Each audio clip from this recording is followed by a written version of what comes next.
Birth here on the 6th of August 1976. So next month we have 50 solid years right here. So Otumfuo would have given us a land and had given us the blessing, and we have produced, and now we are nationwide, and we are even exporting to the rest of the world. It shows the blessing that Asante Man has put in the support of this beautiful company that's working and serving Ghanaians and giving employment as well to Ghanaians and Ashanti, citizens. So we are privileged even to come here. There is also one thing that we do as our CSR.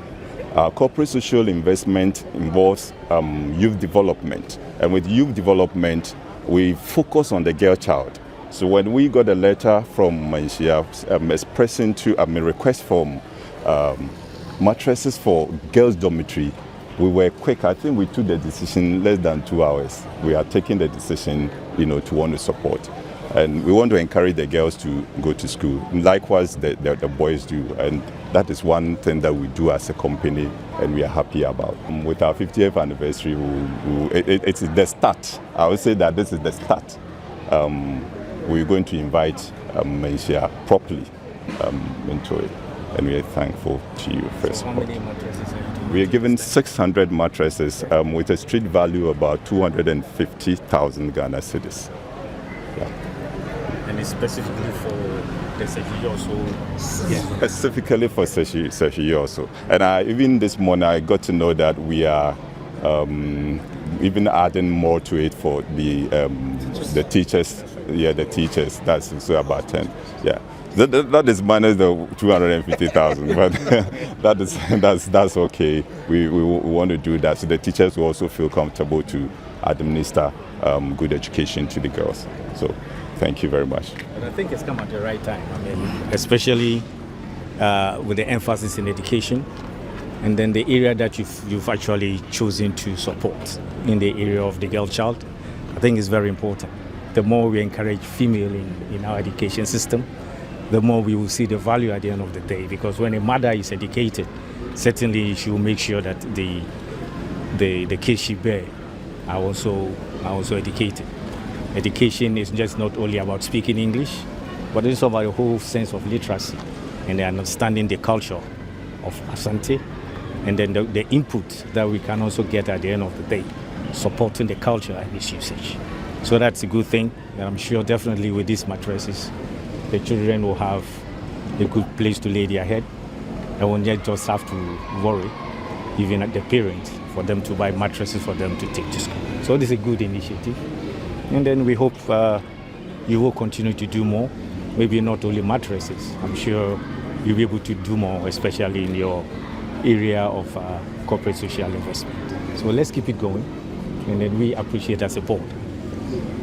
And then the foundation to receive this on behalf of the foundation.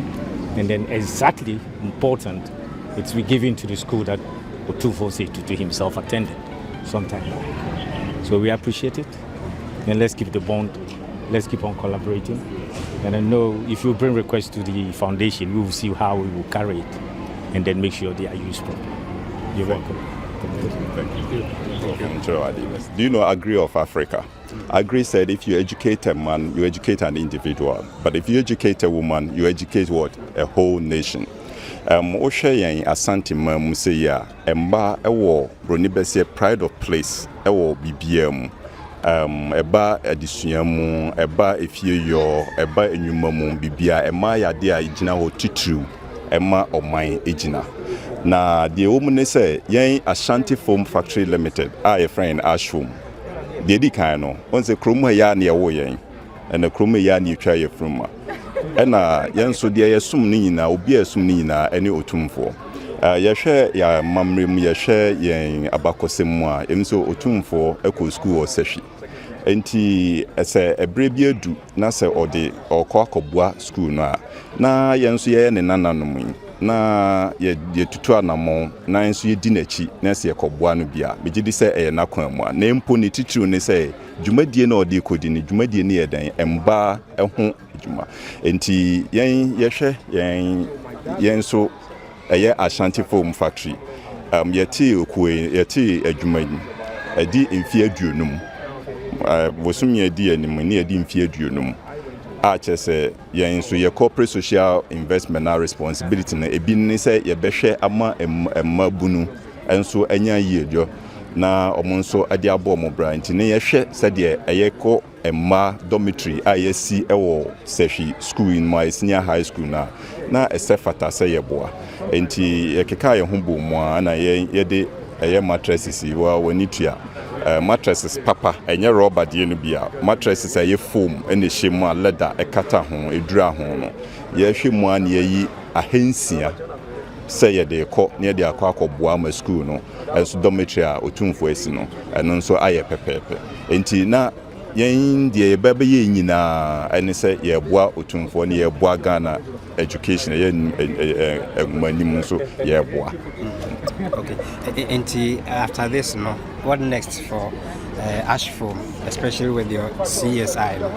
Oh, so utie mekasa mu na yenye se ahanko a ene ye nima bebre ye health ye friend is apomuden ho adwuma ye ade na ye mfa ne titru kra ne se obi a o da na so ya won se nipa ye 24 hours no ye dem 1/3 ye 8 hours enti I fa apomuden ho adwuma de eyade ehia ye pa enti CSR no ebi ye apomuden ebi ye sports na ebi nso ye education na ye san obi nso ye culture art and culture enti yenye sa ha ni gina we ne de we kura bi because tip of the iceberg ye bo modern na bibia ye hwa eboa oman no bebre no nipa no dodo na eno na ya na de ho ehyem ene yenso ye edeboa enti ebi nyoma wu animu na metimi atrem adwen akase ye mfie 50 years no ya chance ye be celebrity ano no we de ye praprakwam enti no sa brand duru a enso ye be frɛ sem trofo na monso mo aba na moni aba bidin kita ho na ya kyerɛ de pese ye de mo asantema child education e was school. Oh, okay.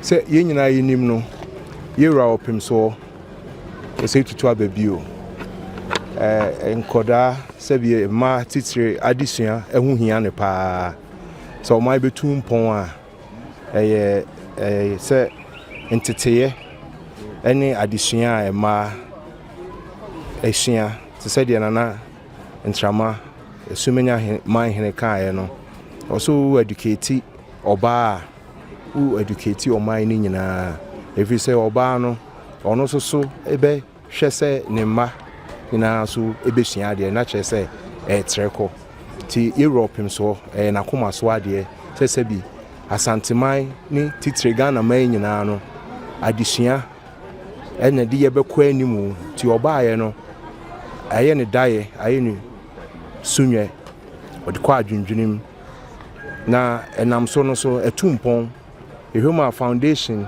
edi mfie aduonu enum eni ekire ni puntu a etu tinye Ghana asanteman kwa na eboa Ghana man nyina adansie bebre omo taba enam foundation ni so sabi ebru asesa ankrankre bebre hyebre ti Opemsuo na aseda kese enkoma no se ne daye na badaye ema Ghana man nyina no aye animonyam hye ama asanteman ni titire Ghana man ti ene de adfefa Ashfoam aye de aseda na Otumfuo Foundation yeso ye de mo nemu ye be sere se ebi emre bio Okay. More de kwa my school for a moment so a day future and the mama and said the woman so busy a year of Monsieur de ama do you win as a bump for so. Yo, there was a encoda omusia de mattress omunya e was a omu daswa mo omu erenfi se eye botaye kese bi a yewra Opemsuo owoma omu enunti na Ashfoam so the Otumfuo Foundation echi tina omu hu se botaye a omu di ko school no enya afefe de enya afekubo na emome ya adesua se be yo betimi asesa omu abrabo na enam so no Ghana atumpon